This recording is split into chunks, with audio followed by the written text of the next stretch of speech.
Halo, selamat datang di channel Luli Kania. Keputusan Indonesia dan Malaysia untuk mengelola bersama Blok Ambalat sepertinya sulit diterima oleh masyarakat Indonesia. Karena Blok Ambalat memang bagian dari Indonesia yang sudah dipertahankan oleh para pemimpin kita terdahulu. Mengenai kepemilikan Ambalat ini tidak dapat dirundingkan lagi atau tidak dapat ditawar-tawar. Setiap pelanggaran terhadap batas wilayah Ambalat harus diperingatkan dengan tegas, diusir keluar kalau perlu secara paksa. Begitu kata para komisi DPR terdahulu. Dulu juga salah satu politisi dari PDIP menyatakan bahwa ada 2 perusahaan minyak internasional yang sudah beroperasi sejak 1999, bekerja sama dengan pemerintah Indonesia. Pada waktu itu, Malaysia pun tidak pernah mempermasalahkan pengelolaan tersebut sebagai bagian dari wilayah Indonesia. Jadi kalau memang Ambalat itu adalah milik Indonesia, semoga Pak Prabowo mempertahankannya. Jangan sampai negara lain mengklaim seenaknya wilayah kita dan kita tidak mempertahankan hak kita. Membagi pengelolaan secara bersama rasanya itu bukan jalan keluar yang bijaksana ya. Walaupun alasan Pak Prabowo mungkin baik, yaitu menjaga hubungan baik antar negara. Oke, Pak Prabowo menghargai negara lain. Tapi, apakah dengan mengklaim wilayah kita, negara tersebut menghargai kita juga? Jangan sampai kebaikan Pak Prabowo ini malah jadi dimanfaatkan oleh negara yang ingin menguasai sebagian wilayah kita. Karena memang kalau kita mengikuti perkembangan Ambalat ini, saat Pak Prabowo ditanya oleh para wartawan tentang Ambalat, jawaban beliau intinya ingin menyelesaikan masalah ini dengan cara yang baik. Walaupun banyak provokasi dari parlemen Malaysia seperti mengganti nama, ada juga yang bilang tak perlu bincang, tak perlu kompromi. Bahkan Anwar Ibrahim pun sering mengungkapkan dengan tegas, bahkan di forum-forum besar, bahwa mereka tak membenarkan 1 inci pun wilayahnya untuk dibagi dengan negara lain. Mungkin kita Malaysia mempunyai merit dalam tuntutan ini. Tak perlu bincang, tak perlu kompromi. Kita ada merit sebagaimana keputusan ICJ dalam kes. Tak benarkan 1 inci pun laut atau darat dari diceroboh oleh siapa dan dituntut oleh siapa. Ya, kita cari penyelesaian yang baik, yang damai, itu ada itikat baik dari dua pihak ya. Nah, kita malah berkompromi. Kesannya kok malah kita yang mengemis kebijakan pada negara lain. Padahal yang sedang dikompromikan itu adalah wilayah Indonesia yang diklaim oleh negara Malaysia.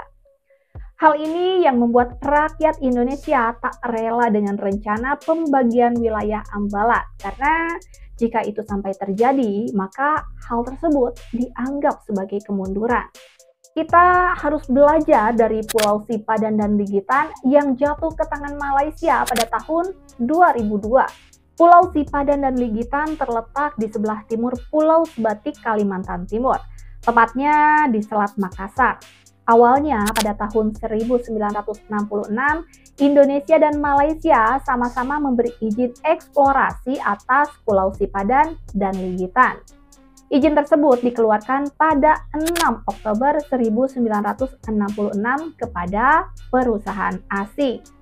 Tapi pada tahun 1967, sengketa atas kepemilikan Pulau Sipadan dan Ligitan mulai terjadi. Indonesia dan Malaysia saling memperebutkan atas Pulau Sipadan dan Ligitan. Jika dilihat dari catatan sejarah, Indonesia mempunyai bukti-bukti dokumen terkait kepemilikan 2 pulau ini. Akhirnya Indonesia-Malaysia sepakat untuk memberi status quo kepada Sipadan dan Ligitan.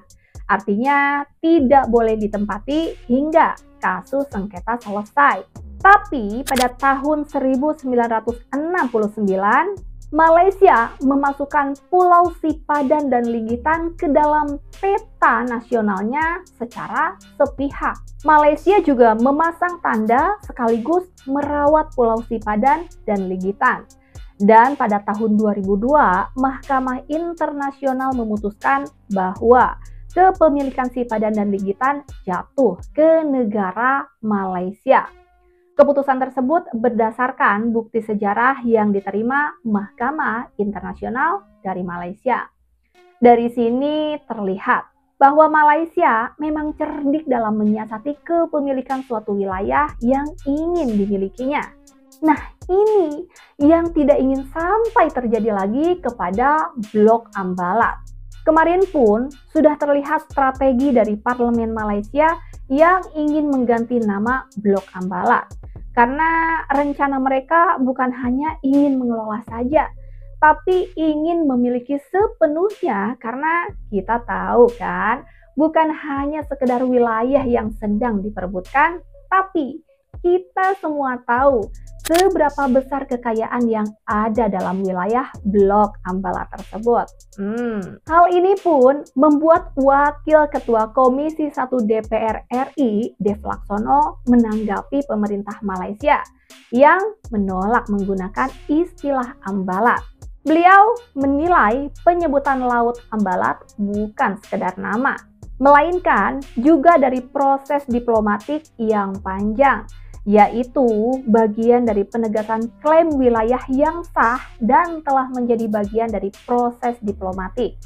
Oleh karena itu, setiap perubahan terminologi yang dilakukan oleh pihak lain harus dicermati secara serius, karena berpotensi mempengaruhi persepsi publik dan posisi hukum dalam negosiasi batas maritim. Itu dikatakan Dev Laksono kepada wartawan. Memang mengubah nama seenaknya itu tidak boleh ya, karena pasti ada proses sejarah di belakangnya. Ini nih, kebiasaan Malaysia dari dulu, suka membuat peraturan sendiri bahkan memasukkan wilayah Indonesia ke dalam petanya, bukan hanya sekali. Ini yang harus kita waspadai. Kepulauan Riau pun sudah mulai diakui oleh Malaysia sebagai tanah Melayu. Ada-ada aja tetangga kita yang satu ini. Wakil Ketua Komisi 1 DPR RI juga menegaskan bahwa Indonesia tetap memegang prinsip kedaulatan berdasarkan hukum internasional, khususnya Perjanjian Landas Kontinen 1969 serta Hukum Laut UNCLOS 1982. Beliau pun meminta TNI Angkatan Laut untuk menggencarkan patroli di laut perbatasan Indonesia dengan Malaysia. Aktivitas ekonomi di sana juga harus diperkuat sebagai bagian dari strategi yang perlu diperkuat kehadiran fisik dan simbolik di Ambalat melalui patroli TNI AL. Indonesia pun perlu waspada. Akhir-akhir ini terlihat tentara laut Malaysia lebih intens melakukan latihan tempur untuk mempersiapkan diri jika ada ancaman di kemudian hari. Kalau kata netizen kita bilang, tentara Malaysia senggol-senggol tipis nih. Baru-baru ini juga Malaysia tembakan torpedo aktif, menguji penembakan torpedo Black Shark dari kapal selam Kadetun Rojak untuk pertama kalinya setelah 16 tahun kapal tersebut diresmikan. Semoga saja pemerintah kita dapat mempertahankan Ambalat ya. Apa yang seharusnya jadi milik kita, biarkan tetap menjadi milik kita. Kita sudah merdeka, jadi kita wajib mempertahankan apa yang sudah diperjuangkan oleh para pahlawan kita terdahulu. NKRI harga mati. Sampai jumpa lagi di next video. Salam sehat selalu.